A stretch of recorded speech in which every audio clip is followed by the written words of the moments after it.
Good morning, guys. It's Amanda. Long time no video. Kind of want to let you know what I've been up to today, and I want to show you this amazing view this morning. I am in the Smoky Mountains, probably the second time in 3 weeks. First time my hubby and I went out here for just a little get together for a few days, and then my daughter's on vacation this week, and this is where we're at. Okay, it's about 7:30 in the morning as well. My daughter takes quite a bit of time to get ready. And I'm like, I'm not going to sit around that hotel room when I got views like this to soak in as much as I can. So anyway, I'm going to take you for a walk on it's called the Oconaluftee.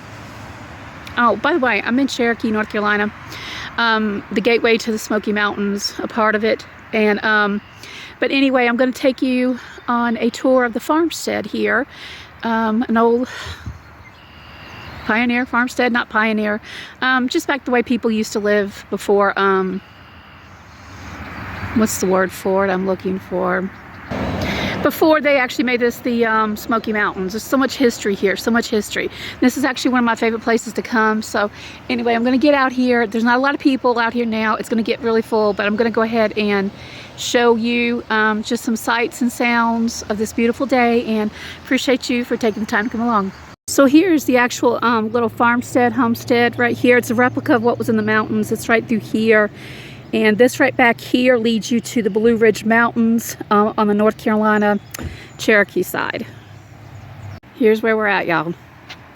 Okay, guys, so I'm just walking down here. This leads you actually into the farmstead. Oh, getting rained on.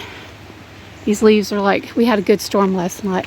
But anyway, if you go off to the right, it leads on a river trail. I've been actually doing my walking. Yeah, I'm still doing my walking. I went down there and did my walking over there. And this actually takes you to the Mountain Farm Museum Homestead. And what I love about this most of all, that wasn't wet. I'd go sit on it right now. Is that it leads by the river. Y'all see that? Yeah, leads by the river. So this is the house. I don't know if they've got it opened yet. I don't think they do, so I can't show you the pictures on the inside. But I'll just show you the pictures from the outside. But it's beautiful. This would be a typical log cabin they had. Over here is where they had bee gums. That's where they would, like a drying rack. That's the smokehouse, and there's a privy. Oh yeah, look at this old fence. Oh, absolutely love it. But here's the house right here. Old wooden benches, absolutely love it. Going over this way. Over there are bee gums where they would set their bees up. I'm not going to walk over, the grass is soaking wet. And I've got flip-flops on, so I'm not going to do that.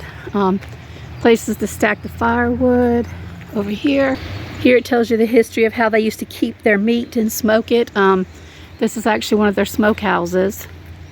Now here would be their family garden where they would keep it closest to the house to eat out of. And here over here is an apple orchard. I'm not sure how the apples are. They've got a really wire fence around it to keep the elk out of it.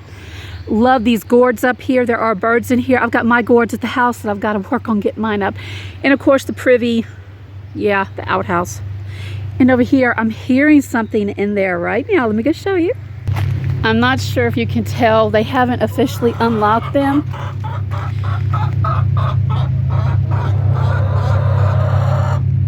I'm sure you hear that. This is the hen house. They haven't let them out. They usually let them out and let them run around. Like I said, 7:30. It's kind of early out here.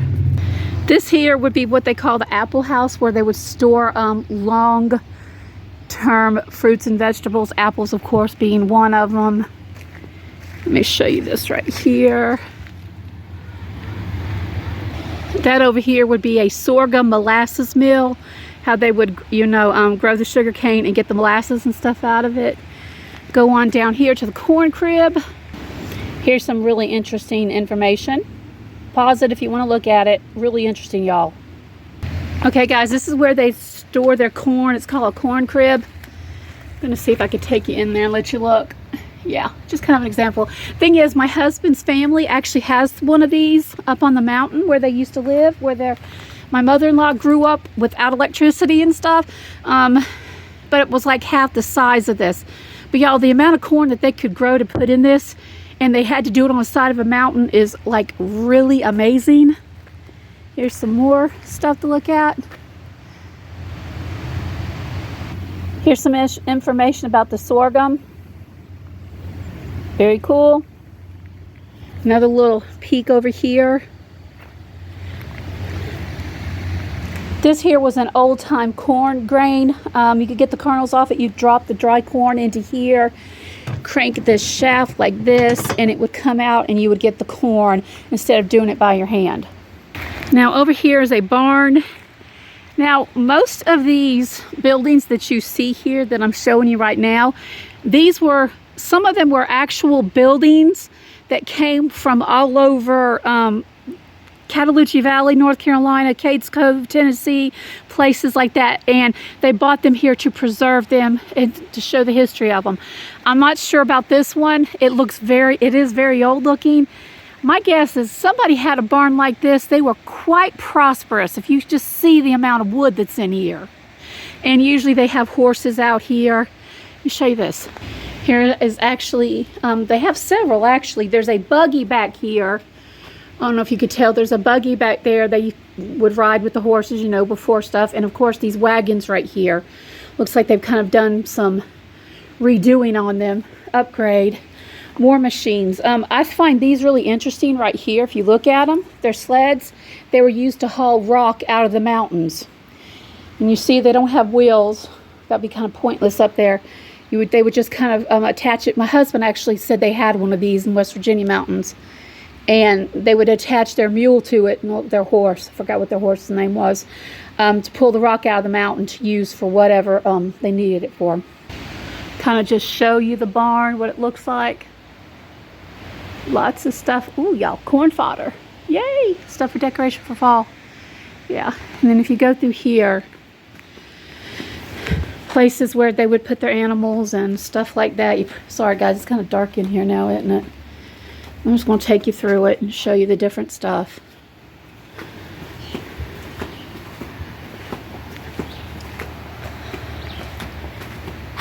My guess is, seriously, you'd have to be pretty darn rich in those days to have something like this, because this takes a lot of wood and a lot of cutting. There are usually elk out here.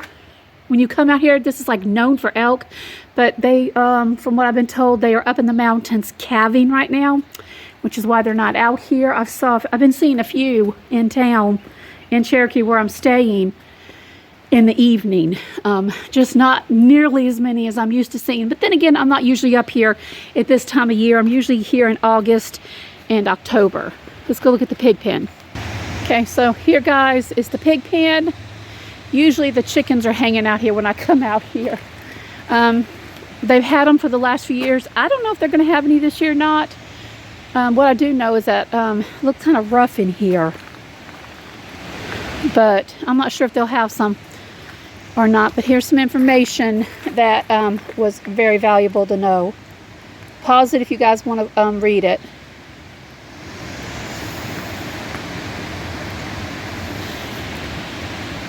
Now this is right behind the actual farmstead. And I'm going to take you down here and show you this river. Now, one thing you need to know is that when you're walking through the woods in the Smoky Mountains, you better watch out because you never know what you're going to run into. People talk a lot about bear. I've never seen a bear on this side of the Smokies. You go over to the Tennessee side, I see them all the time. But it's elk out here that you usually see. I've actually seen them before. Let me take you over here. Sorry guys if I'm shaking you. I've seen them crossing the river to go out to the fields out there, but like I said, I haven't seen any because they say they're up in the mountains. But y'all, look at this. Can you not see? Y'all just look at this absolute beauty. I'm just going to let it sit here for just a minute.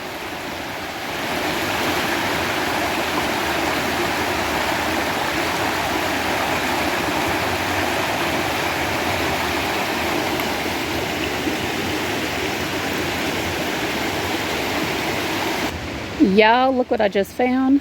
I'd love to take that pretty home with me and put some flowers in it. Here, guys, is what you would call the, what is this, a blacksmith shop. I bet this guy was worth his weight in working gold. Said this this particular blacksmith shop was bought over from Cades Cove. So this is a real blacksmith shop. I'm from Cades Cove, Tennessee. Sorry guys, this is behind the blacksmith. Can y'all tell this is like my favorite spot on earth? Y'all, almost, I'm serious. It's just so peaceful and calm. And guys, this here is the spring house where, like its name said, it would be placed over where some water, cold spring water would constantly run, and they would put their milk, their butter, whatever needed refrigeration in those days, back in here. This is not sitting on an actual spring though, but you can see that's how it would work, run down. Actually, there's another one I've been to that it was built over the spring house. But here's some information. Again, pause if you want to hear it, read it. Gonna kind of give you another panoramic view before I finish off this video. Y'all, a lot of history here, a lot of history. One of my favorite time periods, y'all. I've fallen in love with the mountains over the years. Used to hate them. My husband, he's a hillbilly. I've grown to love them more than I can say. Guys, I'm gonna leave you right now. It's going on 8 o'clock. I'm fixing to head up onto the Blue Ridge Parkway and look at me some sights. Hopefully it's not too foggy, because it was really bad yesterday. I couldn't see the spot I wanted to. But anyway, thank you so much for taking time to see this video. I appreciate it. You guys have an amazing day where you are. And just remember, stop and go outside and find something of God's creation. Y'all, it's out there no matter where you are. He's good all the time. Thanks for watching. God bless.